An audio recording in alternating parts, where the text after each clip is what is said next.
Okay, let's have one good piece of news from Saturn and Pisces. A gray whale was spotted by scientists off the coast of New England.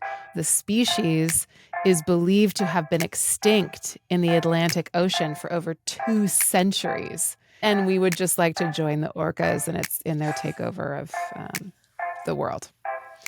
We don't know so much about our ocean. So much of it we haven't seen. We don't know so much. So maybe the Kazemi kind of brought here's a spotlight. I'm not dead. Yeah. Motherfuckers.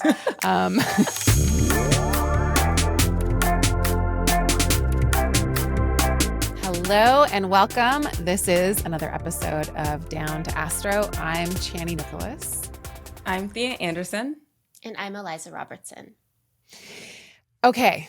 In this episode, we are recording this on June 6th. So we are on the new moon in Gemini, as Venus and the sun are still fairly Kazemi. And so there's a lot of new beginnings. And we're going to talk about this moment and how some of the significations of it shaping up. But we also want to go back in time a couple of weeks and talk about the most poignant pieces of astrology and what happened in the world that we feel articulated it, sometimes too well, sometimes too specifically, and sometimes wildly so. So we're going to talk about the Mars conjunct Chiron and North Node that took place a couple of weeks ago. We're going to also talk about Mercury conjunct Uranus, which maybe we wouldn't always, but it seemed to land in such a loud, explosive, very on the nose kind of way that I think it's really important to mention. We're also going to go forward a little bit in time and talk about the next time an important conjunction with Uranus happens, which is the Mars-Uranus conjunction in July.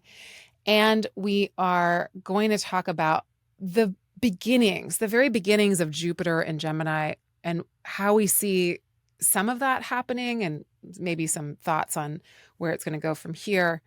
And then we're going to talk a moment on Saturn and Pisces. So that's the lay of the land. And of course, at the end of the episode, a little bit about what's coming up, which we're going to talk about the hot spots. There's a huge hot spot in July and one in August. Okay, so the beginning of this conversation is talking about one of the most challenging, and both on a human level, on a global level, and also on an astrological level. So the last time we talked, we said that we had our eye on the fact that Mars, the planet of war and aggression and weapons and all things challenging, also courage and valor and action, was going to be in its own sign, Aries, one of its own signs, which is a very fiery setup. It's a very aggressive setup, possibly. Could be a lot of different things, but it's very charged. And then it was also crossing the North Node, which is where the eclipse on April 8th just happened. And right around there is also Chiron, which is known as the wounded healer. Chiron speaks to wounds and woundedness, and I think we could say, the source of great pain. And so we were very wary of this signature because Mars is not kind and not careful, and in Aries it's fast, and because it can be about harm, and because Chiron is about what already hurts, what's already a wound. And the North Node is a place where eclipses happen. So things that happen around the North Node are like signifiers of change, but they're also signifiers of something becoming rapid, we could say, or bigger than it usually is, because there's this huge desire to do something. And it's kind of just like desire gone wild sometimes, or an emphasis on something that I think is out of control, because eclipses signify a time where the normal, steady, signature of light is disrupted. So it's something that's kind of beyond the scope of what is regular. And so that signature happened days before and was really taking place as Israel invaded Rafah. And it was something that I kept seeing people say, we will never get over these images. We will never get over what has happened. We don't want to go too much into all of the gruesome details of what that particular moment in this ongoing genocide was about. But needless to say, I hope that you already listening know. And if you don't, you should understand the particularities of that moment. But because it landed in such a absolutely depraved and devastating and just horror of horrors type of way, it's something I think also of a public turning point in terms of how a lot of other governments are looking at this situation, what this leads up to. And in terms of the timing of things, the nodes are very important because, of course, as we've said a million times on this podcast, the first time we had a South Node eclipse in Libra for a couple of decades was in October, and it was days after, it was on October 14th. So around October 7th, Mars was on the South Node. And that was very significant. And we all were looking at that moment and thinking, ugh, in August, September, before October even happened, like, ugh, what's going to happen then? And then the events started to unfold. And when Mars kept going and moved along to a square to the nodes, we had the ICJ ruling about, I don't want to mess this up, about the potential of this being a genocide. And then as Mars came up to the next most important point, the conjunction with the North Node, again, eclipse point, we have the ICC doing a warrant for both Netanyahu's arrest and a couple of Hamas leaders' arrests. And we have the horrific events of Rafah happening. So that was one of the more startling and obviously just like devastating events that have happened in recent world history. Not the only one, but a major one.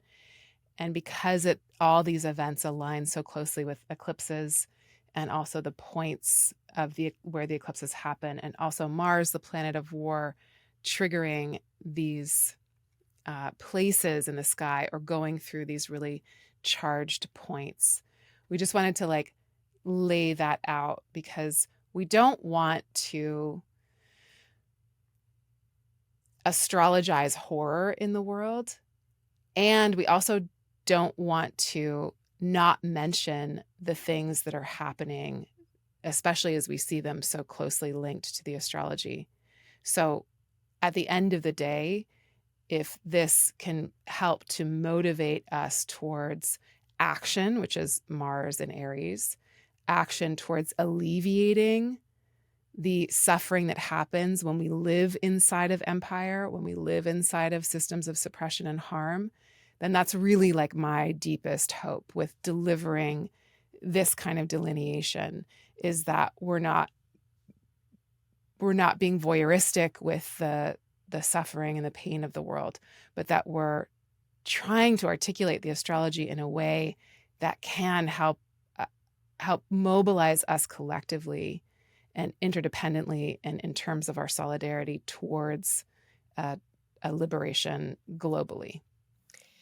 I think I personally just want to highlight how unadulterated Mars was in this situation. And you said it, but I really want to underline it and put a yellow highlighter through it.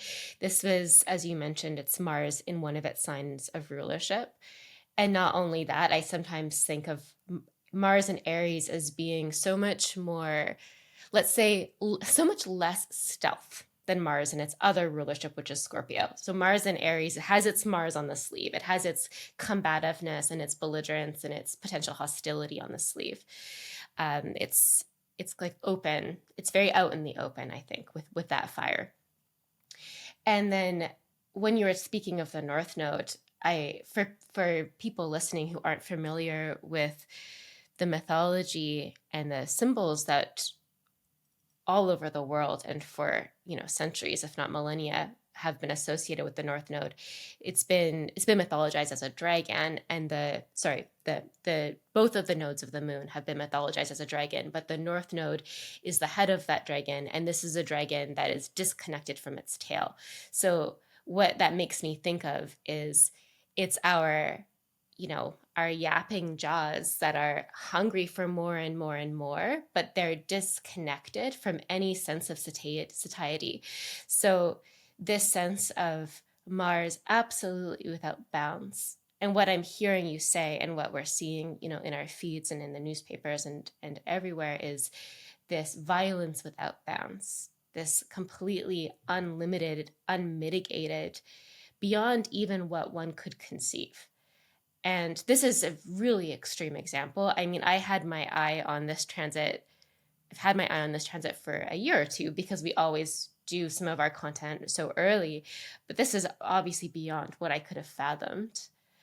But I just want to stress that this is the most Marsy Mars one could ask for. Yeah.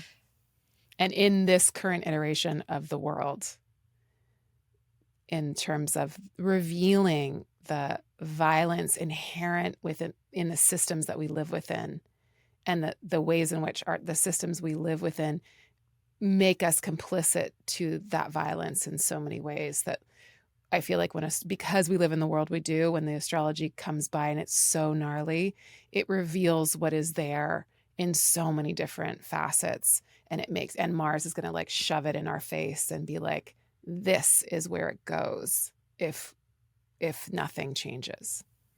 Yeah. Eliza, I thought that was great. I think you used the word belligerent, like Mars and Aries is like, it's not, if Mars and Aries has a match, right? Or like something that causes the explosion and then conjunct the North Node or the dragon's head, it could literally be, it is like firepower, but without any checks and balances, or like even the ability to like take in, right? So if you have an international community that is like, this is the line, I think we were talking about this in some of our earlier conversations.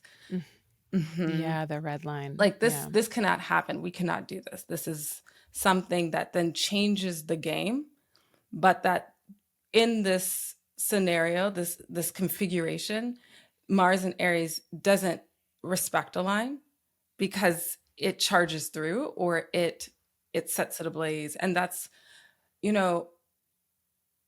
it's so like heartbreakingly like visceral, like the way that the astrology played out with the North Node and with Chiron, and having that be like revealed on our feeds, but in our lives. And I'm interested also too in, Chani, how you're saying like that it's happening. So like, what do we do with this? Like, what is our point of liberation? And so I'm kind of like also a little bit looking at, it's Mars conjunct the North Node, but it's like we've got the South Node and Libra there. So it's like, where are we also going to be like, this has to end, and to restore something that feels or that addresses the harm done in a way that like is beyond talk, that is actually like repair work. But the Mars North Node, I mean, it did feel like, so how you were saying, like beyond the scope of normal as well, like a turning point, like everything has changed. Every time Mars has made these hard angles or conjunctions to the nodes, it has been like the game has changed again. This is what's on the world stage has been reconfigured. And these are the stakes. And I think that's also where maybe Mars is like driving that point home as well. And I will say two things to that point. It did but after Rafah happened, Biden did give a speech that we'll get to in a second because there's other astrology tied to it. But I just want to say, back up one step and say, when we had the eclipse April 8th by Chiron and the North Node in Aries, that is when the folks from the World Central Kitchen were murdered by the Israeli military.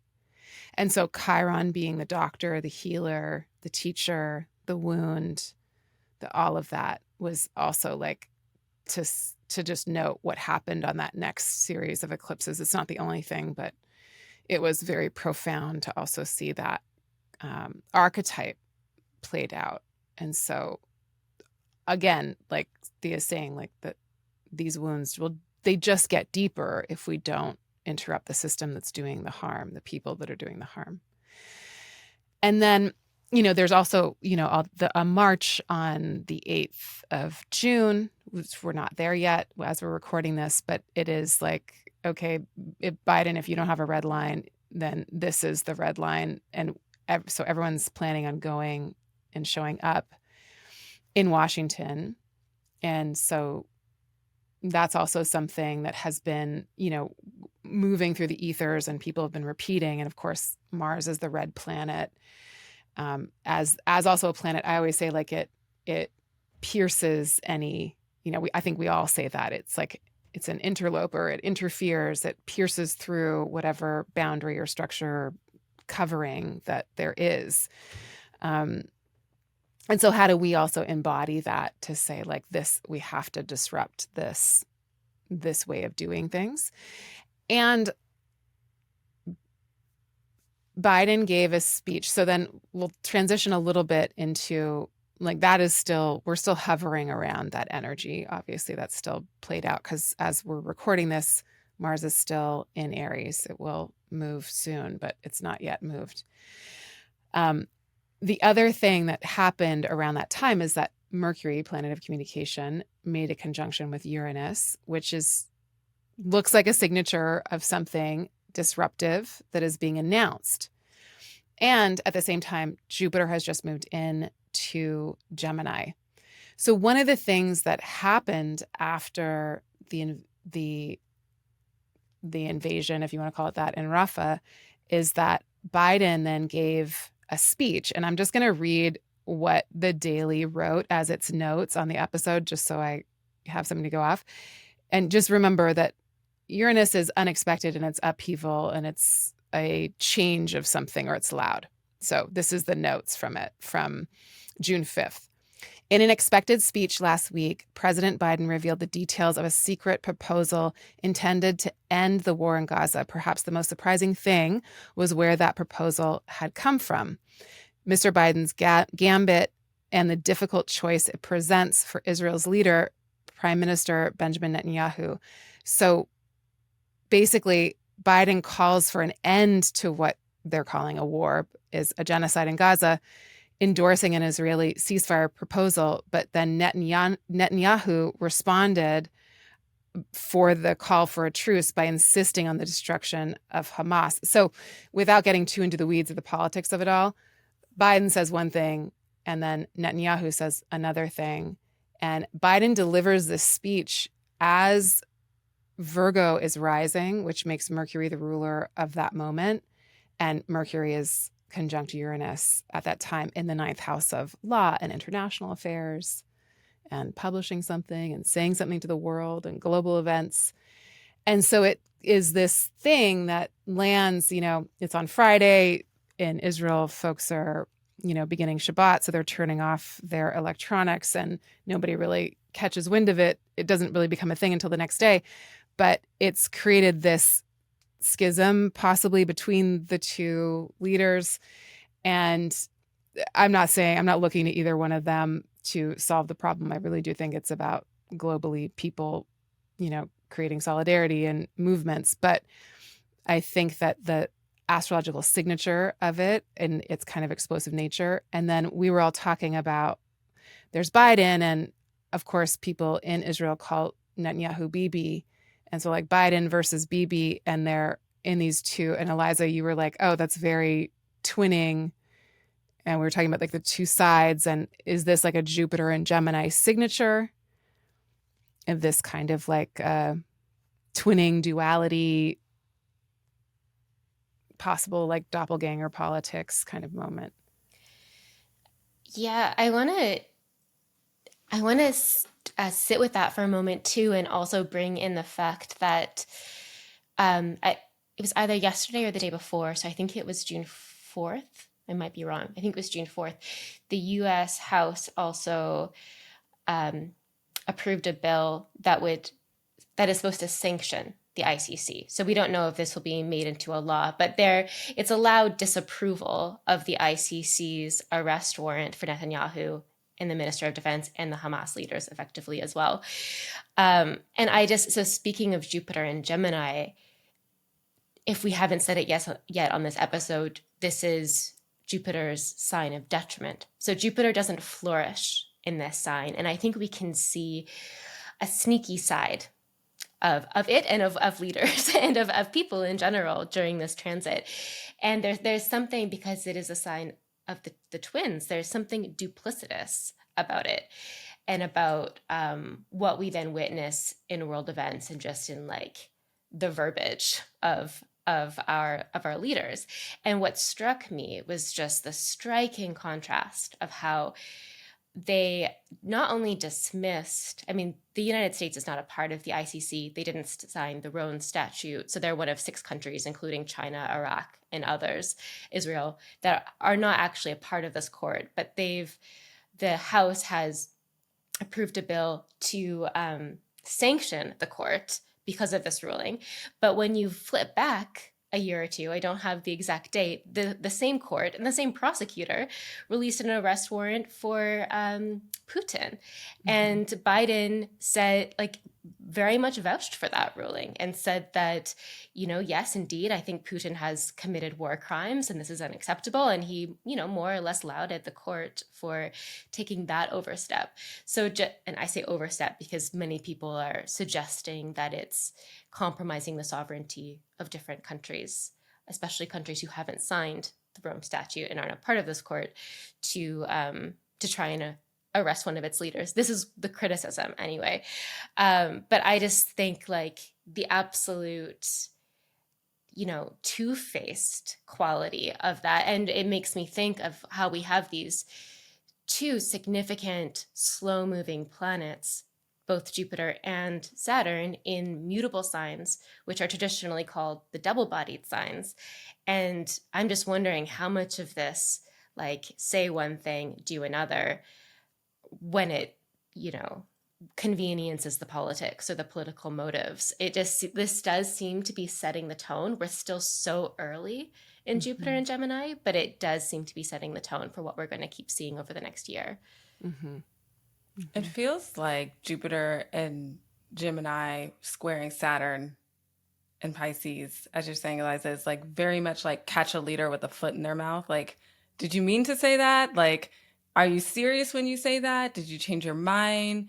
And I'm also thinking about even how twins are connected, but they don't always agree. So they're playing the same game, but there could be if you're talking about also, Biden versus Bibi, or what is happening here? And that's sort of the surprise moment of that there was a move made, but then it also created this severance, but maybe not all the way in terms of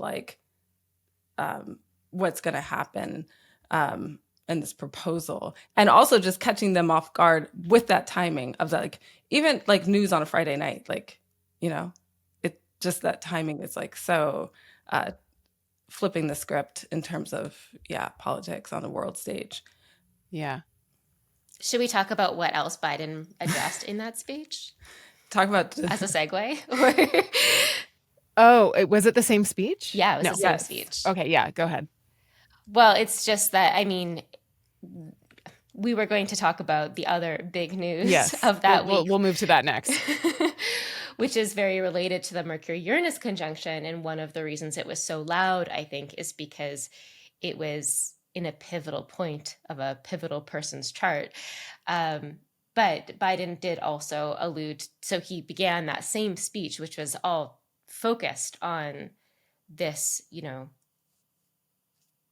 prospective solution, prospective ceasefire in Gaza. And he did begin that speech by addressing what happened in New York, was how he phrased it. And I don't have all of the words of his speech to mind, but I don't know if we want to move to that now or if we wanted to linger on the previous point a bit more. Yeah, I think it's a great God bless New Yorkers. God bless just like a group of New Yorkers that on the day before Mercury and Uranus made an exact conjunction, which again is a loud message that departs from a traditional situation or says something disturbing or upsetting or kind of groundbreaking, they announced that 45 had 34 guilty counts, or that he was guilty for 34 of the charges brought against him. So that, unfortunately, in our upside down world that we're living in, is unprecedented for that villain, WWF wrestler, Orange, Cheeto Satan. That's unprecedented for him because he tends to slip through the cracks all the time. He tends to get away with a tremendous amount. And so the fact that that happened as that configuration was occurring was amazing, but and also that configuration was happening on what astrologers call the midheaven of his chart, which is the most public part of our chart. It can have to do with our career or vocation, but it's also just like public. And the loudest astrology that was happening at that moment was happening on that part of his chart, which is a wild thing because what's going to happen the sentencing for his crimes will be done on July 11th. And on July 15th, the day that the RNC begins, the exact day, Mars will then come up and meet Uranus at that same point. And that is even more explosive. I would say more dangerous, more volatile. Another huge red flag in the year 2024. The first one was the Mars conjunct the node. And this, I would say, is the second one in terms of Mars in the year of 2024. It's like a moment of like, okay, what's going to happen here? That's when they're starting the RNC. That's the same week as the ruling will come down. That's happening on his midheaven. What do you say about that? Well, first of all, I don't know about you. I'm just like, it's like he's a criminal. So sometimes I'm just like, yeah, let's like wait for the justice system to catch up. So I'm like, he's clearly a criminal. He's clearly like falsifying business records, where like all the charges were stemmed in, like this conspiracy for the cover up, right? And I think that like that's first of all so mercurial, right? So like catching someone in a lie, catching someone in falsifying business records. And when we talk about that point of Mercury, Uranus, and then what you're saying in July, the Mars Uranus, that does feel like, to me, I feel like Democrats, liberals are like, yay, like guilty. We're kind of making jokes about it, just how Biden did. But what we talked about also too in some of our discussions is like, this is also like for Trump's base, like the best fucking thing that could happen, because people get so upset when they're like, our leader is the victim of a witch hunt, right? And so I think it was smart of Biden to be like, this is our justice system, right? So you can remind people this is justice, not a witch hunt. But if you go to the GOP right now.com, it shows Trump like in bars and it looks like it says witch hunt. And so I think if we could go back to like Mars in Taurus, also just being like so Mars will go into Taurus on Saturday, so like 2 days from now. And I think that first, right, it's going to square Pluto. Which I just want to say is the day that, it is the day that everyone's planning on going to Washington. I just realized, I just put that together.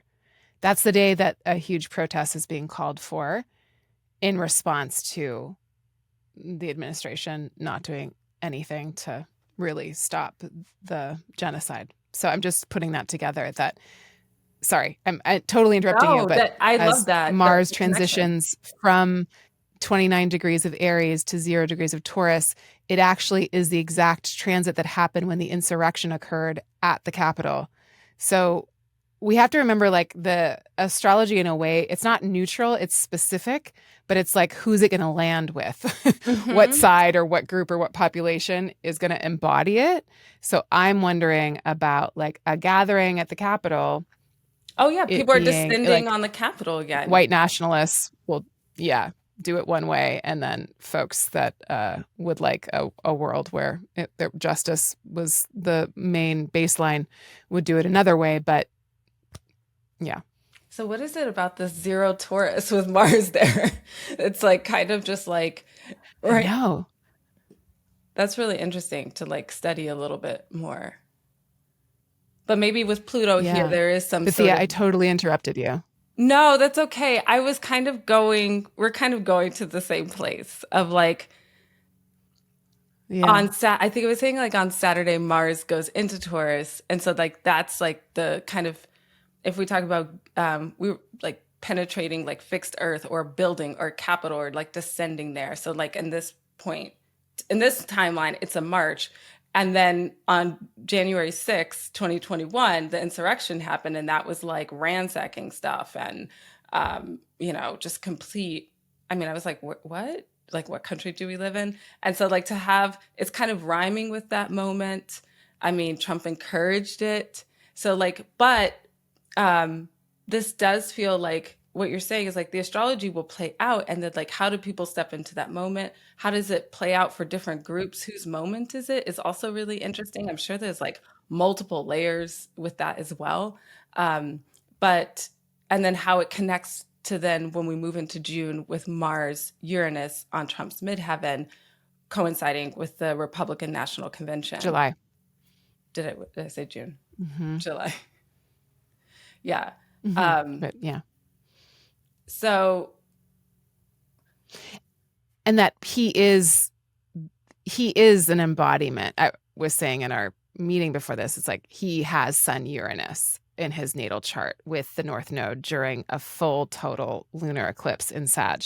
So he embodies Uranus in a way all the time. So people that have something significant with Uranus are often actually okay with Uranian energy, I think, because they're so disruptive that when a disruptive, they're like queen of chaos kind of. And that's definitely what he is, although no queen is he. But there's that thing where he kind of thrives when everything's upside down. So will he thrive with Mars and Uranus on his midheaven, or will something upsetting happen further to his reputation that where he like, is there a world in which he would get time, where he would have to serve time?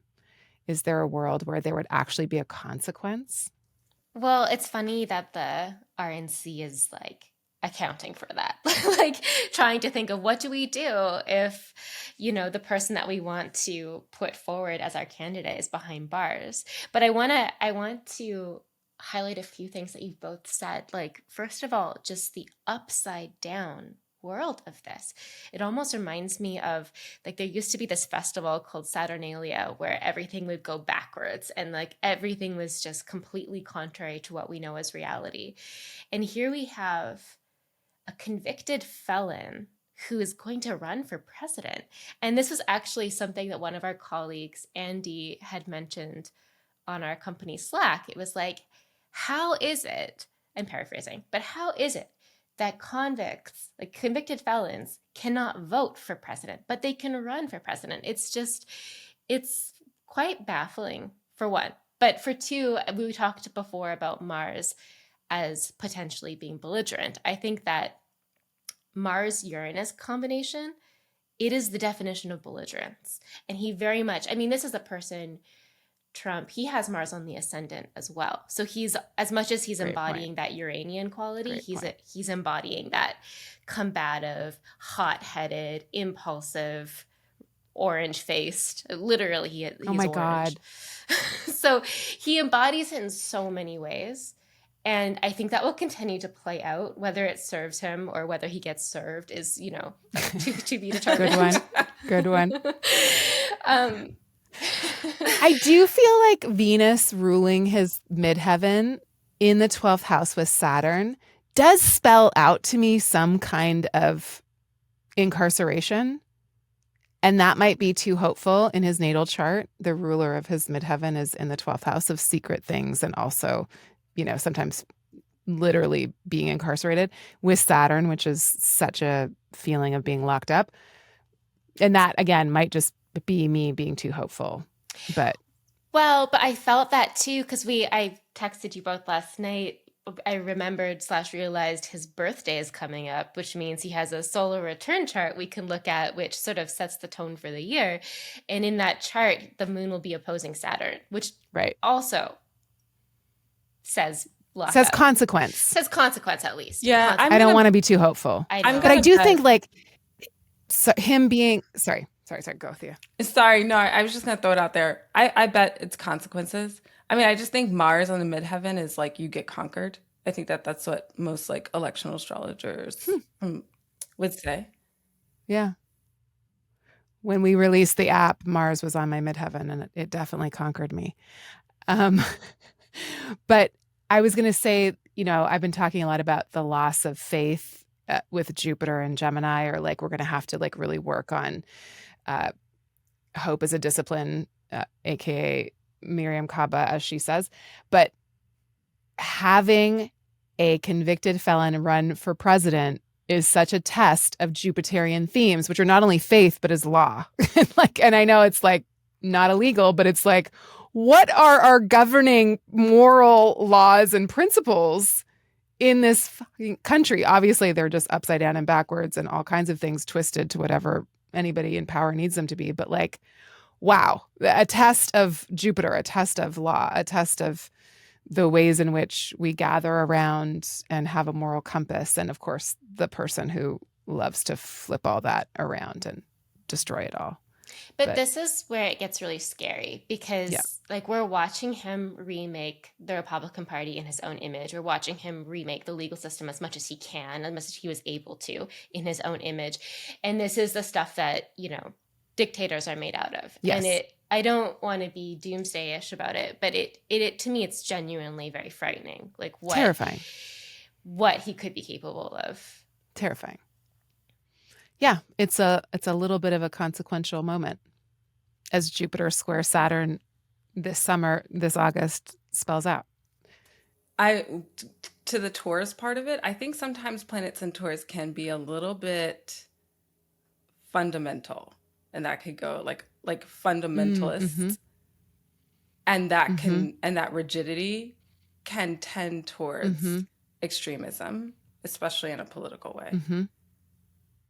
Do you have any we don't have to go down the who is a Taurus and who had fundamental. Hitler was a Taurus, wasn't he? Am I getting that wrong? Yes, and Marx was. So again, it's like on a lot of different sides of the spectrum. But yes, people that came with like these major. It's a stubborn sign. Yeah, we could just say that. we love you, Taurus people, Yeah. but there is like a dig your heels in quality. Yes. Okay, so that was something that was definitely fascinating to see the reverberation of Trump's the trial, the result of it be the Mercury Uranus, and then to know that the sentencing happens as the Mars Uranus comes together all in his midheaven. And that is also the mark that the RNC is beginning its convention on. And then I also just wanted to point out that the DNC begins on August 19th. And that's exactly when everything in Gemini, aka Jupiter and Mars, are making a square to Saturn, which is also the other like major moment of the summer. And we did talk about this, I think, last time. I can't remember if we related it specifically to the astrology, but Thea, you came up with the brilliant point that the 1968 protests at the DNC were being referenced to the proposed or the assumed upcoming protests that will happen at the DNC this summer. And so the fact that the RNC and the DNC are being held on the two toughest parts of July and August astrology, like exactly on it, is shocking. Obviously, nobody has an astrologer on board. Fine. But in terms of like, I don't know, do either of you, in terms of like activists, or we don't even know, it feels just so everything in mutable signs where there's no one direction, that there's all these multiple directions. It's like, we don't even know what we're necessarily moving towards or what we want out of the DNC or maybe people do, but how do you work with this moment, with this summer, with July and August? I can't even see past August personally, because then we get into eclipses and it feels too overwhelming. I'm just really like June, July, August, sitting with it. And there's one other thing about the Kazemi that I want to just flag to remember to go back to. But what would you both say to people that are like organizing and thinking about how to meet this moment because they're holding communities through this moment?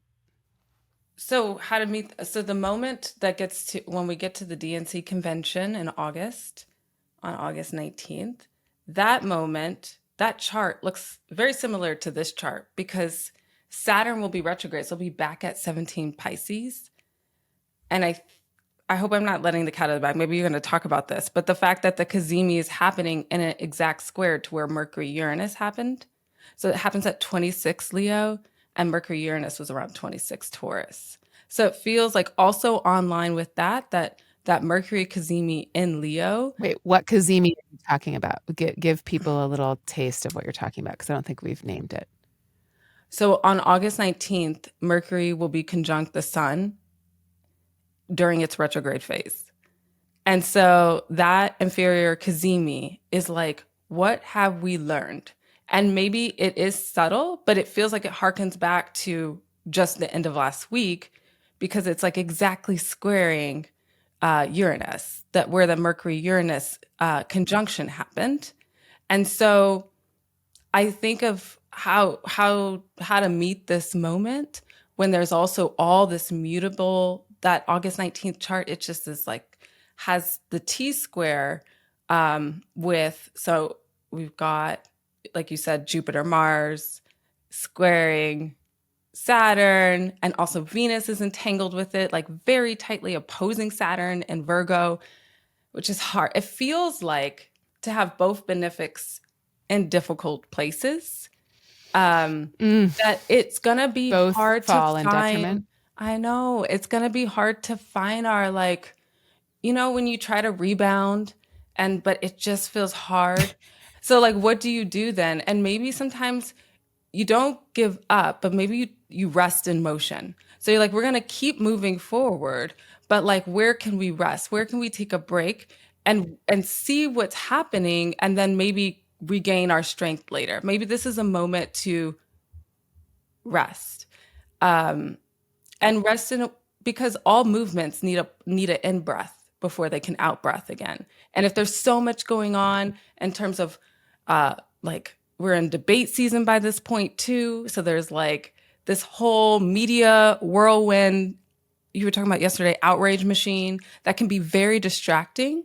So if I think about just like a plethora of distractions and talking heads and the controversy of the day, that to come back to this moment and we're like, what does it mean to use our voice in a way that has impact?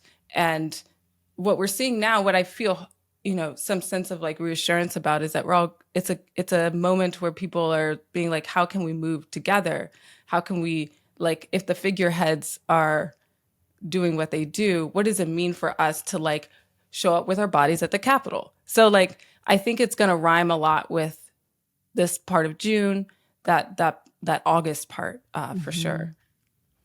That's great. So watching what happens this June, what works, what doesn't, and seeing what you're saying. I love how you keep saying rhyming because we're talking about so much Gemini, but seeing what gets mirrored or rhymes again in August and taking the lessons from June into that part of the year. The other point I wanted to make with all the mutability is that people will try to divide us. People will try to siphon off. Yeah. Especially when it comes to the vote.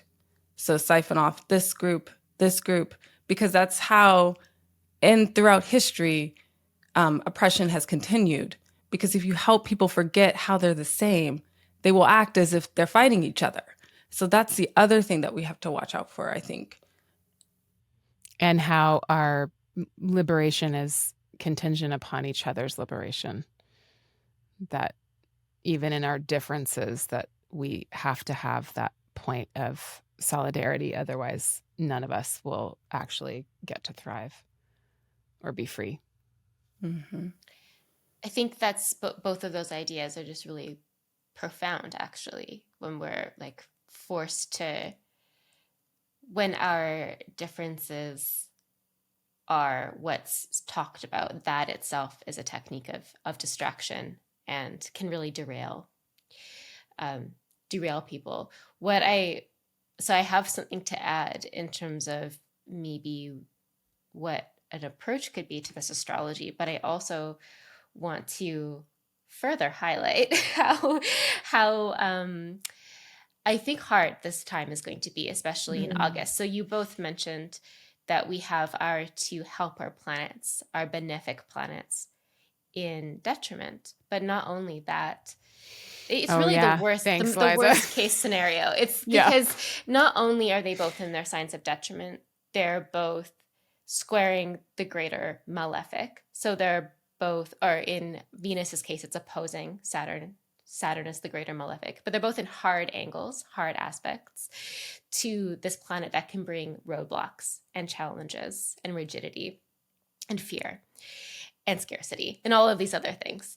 And so Jupiter will be in that situation as well. Venus will be in a particularly bad situation known by medieval astrologers as besiegement, and before that as enclosure, where it's going to be, at least for like about 12 hours on August 19th, it's going to be in like a beefy mean sandwich between Mars and Saturn, opposing Saturn, squaring Mars.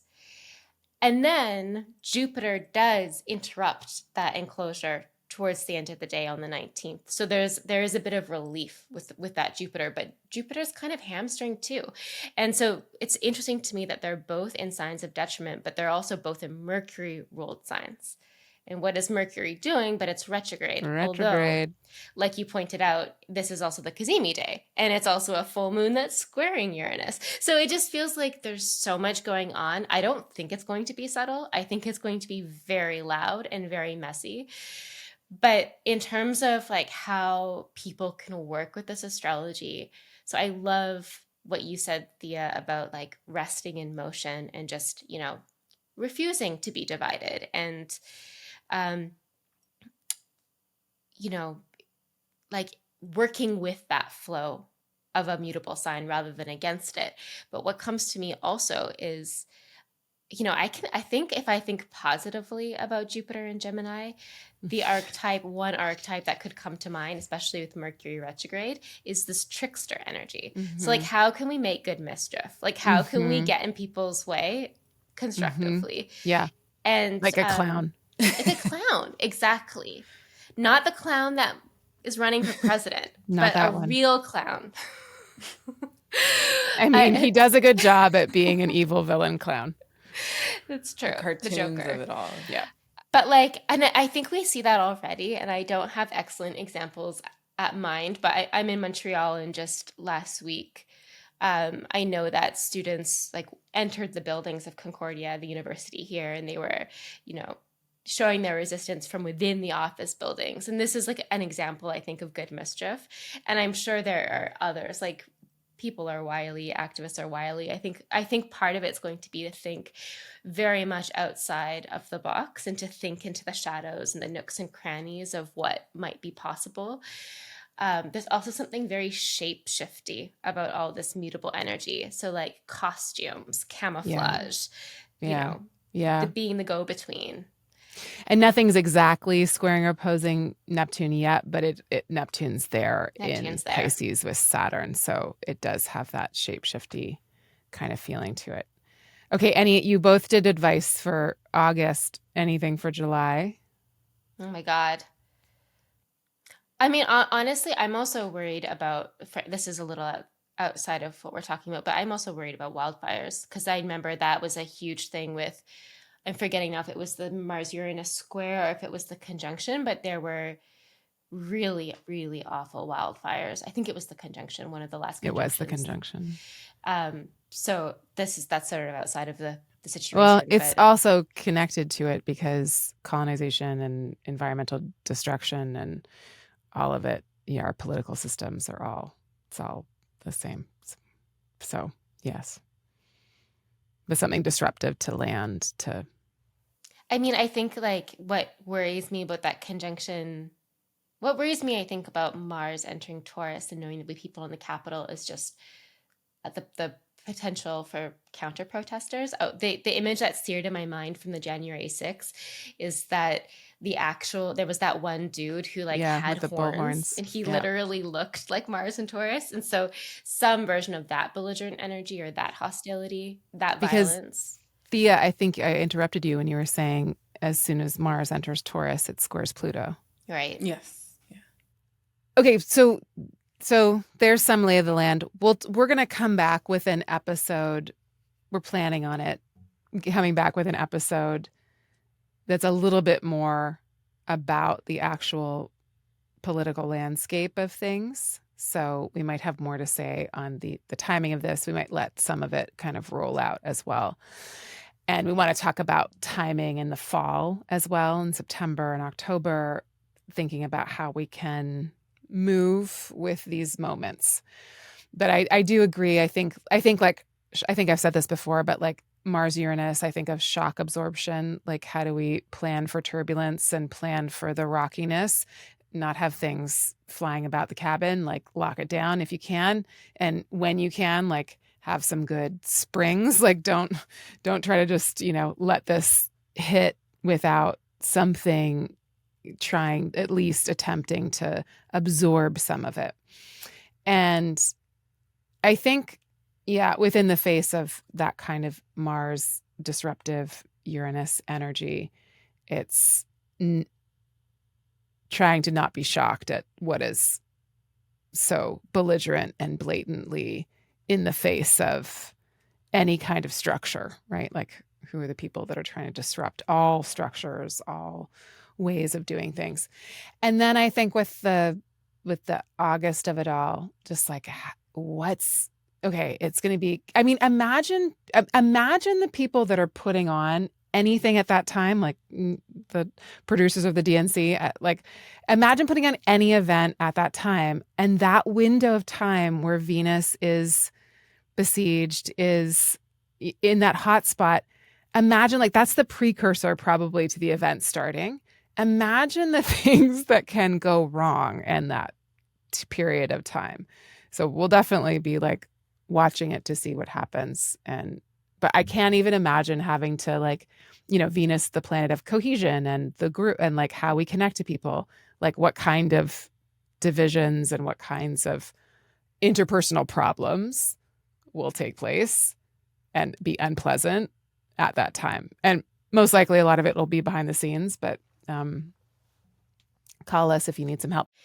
Biden also announced that he's essentially putting forward the most restrictive immigration policy that at least he's done in his presidency, if not Democrats before him as well. And what strikes me about this is right. Okay, I remember my train of thought with this. So this policy is essentially trying to clinch down on the quote unquote loophole where people seeking asylum could stay for an unlimited period of time while I guess they were figuring out the immigration and the transition. I might be getting some of those details wrong, but the point I want to like highlight is around the asylum, like the U.S. law that allowed asylum seekers to reside in the U.S. while they were seeking asylum, like that is being undone essentially. And this is the same part of asylum law that Trump leaned on in 2017 in the so-called Muslim ban. So when he banned people from coming from many Muslim countries.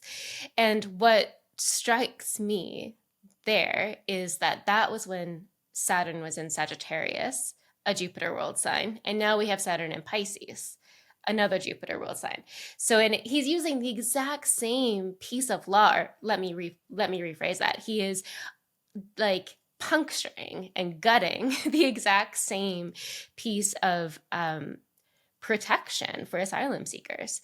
And even just like thinking about what the word asylum means, that does feel like a very Piscean word, because it's, you know, about it to me, there in that, just in that word itself, there's an element of compassion. It's like it is supposed to protect people. Literally the etymology of that word is like to protect people from being seized, or from a sense of seizure. So there's this sense of it being a safe place. And like all of, you know, when we think about Pisces too as being this very porous, borderless sign, again, it's a mutable sign and it's a water sign, so it seems very porous and open. And now we have Saturn, the planet of walls, entering that sign. It's like it's creating, or it's reinforcing walls where, even in places where they haven't been before. And I think there will be really, really detrimental fallout to that. Yeah. So that's And the he, bad news. yeah. And he announced that as it was Libra rising, and that Venus was the ruler of the chart, and Venus was in the 9th house of, again, travel, international affairs, law. Thea, you brought that up. Was there anything else you wanted to say about the chart for when he announced that? I was mad that he used a Venus I know chart. you were. It should be something. Like, this is good. An outrage. Well, it just made me feel like Jupiter and Gemini, like a little bit of, if we talk about like what it means to like have Jupiter ruling at that time. So like Pisces and also Sag, where Saturn was. So we're talking about now, and then we're talking about the beginning of 2017. There's this big ban on people and their movement. And like seeing how it showed up in the chart now, it's just feeling like, oh yeah, this kind of also just feels like a gut, like a gut punch, like on the values of what it means to be this country. Like, I mean, when I grew up in the 90s, what did we always say? Like, this is a melting pot, we're a country of immigrants. And it's just, it feels like very like, but we're kind of putting like Saturnian, well, not really, like not anymore. Or that the Saturn in Pisces and Jupiter ruled signs is really kind of clamping down on asylum, refuge, relief, and also borders are false. So just want to say that they're real, but they're false. Borders are bullshit. And also, this is the Saturn square of that moment. Yes, right? Saturn has moved along to square where it was then. So it's like. And just to go back to, I think both of you said this, Eliza, maybe you said it, it's like the duplicitousness, maybe it was the duplicitousness of leaders. It's like, oh, well, Biden's just doing the same thing that Trump did. And of course, this moment has revealed so much of that, even when Jupiter wasn't in Gemini. But it is that next kind of like feeling of that. Okay, let's have one good piece of news from Saturn and Pisces, because Saturn and Pisces has certainly brought us a lot of challenging things with waterways and boats and vessels and such things. But we have two really fascinating things that are related to the oceans and the waters. And Saturn is like big and hefty and like weighty. So when you think about weighty, big, hefty things in water that aren't man-made, that are natural, Eliza, do you want to take it away? Well, I think of whales. So whales have been in the news lately. Uh-huh. And so I can talk about what caught my eye, and maybe you can take it away with also what caught your eye. But one thing that has been in the news is this realization that sperm whales have an alphabet. So we've been listening to the song and the sound of whales for a few decades now. And in fact, it was interesting to look into the history of this a bit, because in 1970, there was an album released called The Sound of the Humpback Whales, and it has this very like haunting, whale song. We know that sound. So that was in 1970, where, by the way, we're talking about Saturn in Pisces now, but I want to highlight that when that album came out, Neptune was at 28 degrees of Scorpio. And so Neptune now in Pisces is like exactly trining that moment. And it's another water sign. So that was another relevant thing that I wanted to bring up. But back to the alphabet, the matter of the alphabet. So they're finding that the clicks, these codas of clicks that sperm whales use to communicate with each other, they have a rhythm and a sequence, and it is essentially a phonetic alphabet, which we use. We use a phonetic alphabet. We use our alphabet as the foundation for language and for building whole words. And we don't know if that's what they do. Whales might use their alphabet for we don't know. I mean, I think researchers are trying to figure that out.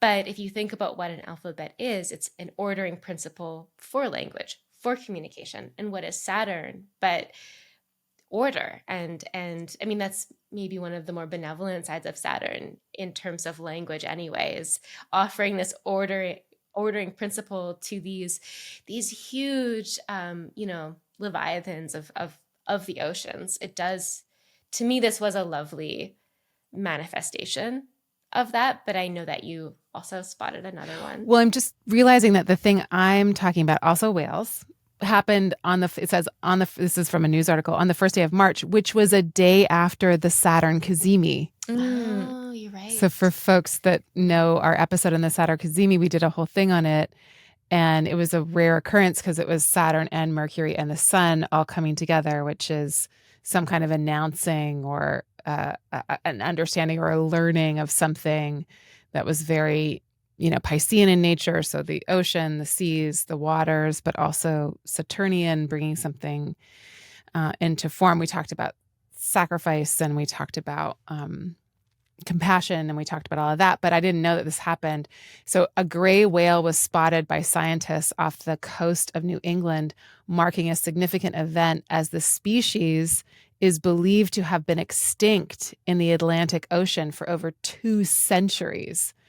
So I don't know if the whale is supposed to be 2 centuries old, like a 200-year-old whale, which Saturn is also old things, old people, like age and, aging. Or is it like it wasn't extinct, but it was just submerged, and then, the Saturn cazimi happens at the same time that this sighting also occurs? So that, and we would just like to join the orcas in their takeover of the world.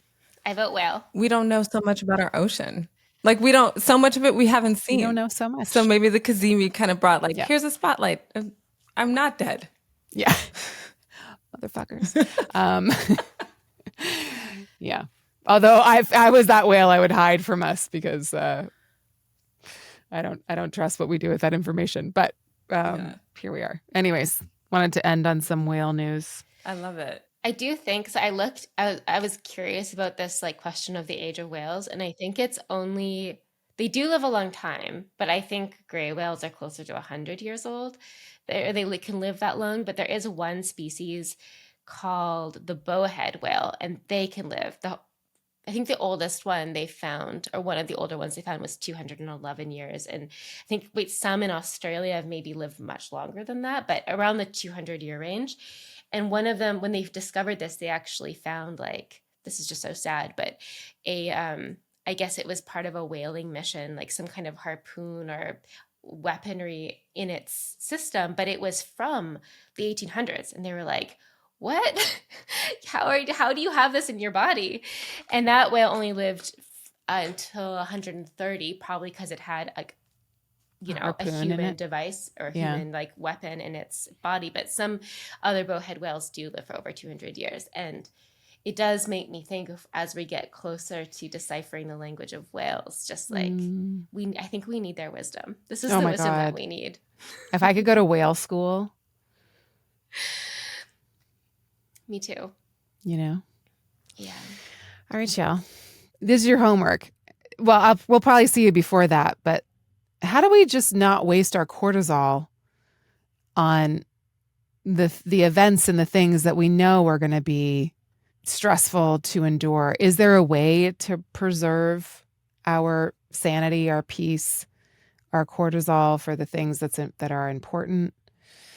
Maybe that's not the best homework, but astrologically speaking, but I like that question. Oh, we did forget to mention one good thing.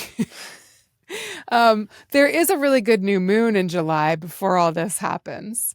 So, we go through all of that in the year ahead and also in the weekly ones. But that new moon is on July 5th. So we'll probably be back around that time. But it's a good idea to think about what you want to begin around July 5th, because it feels like a good time to work with a new moon, and maybe the next couple after that won't be as workable.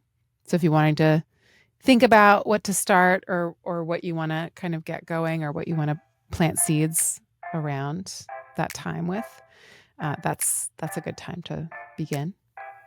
Yeah, I think we need these oases when they come by. Yeah. Okay, y'all. We'll see you soon. See you soon. Bye. Thanks so much. Bye.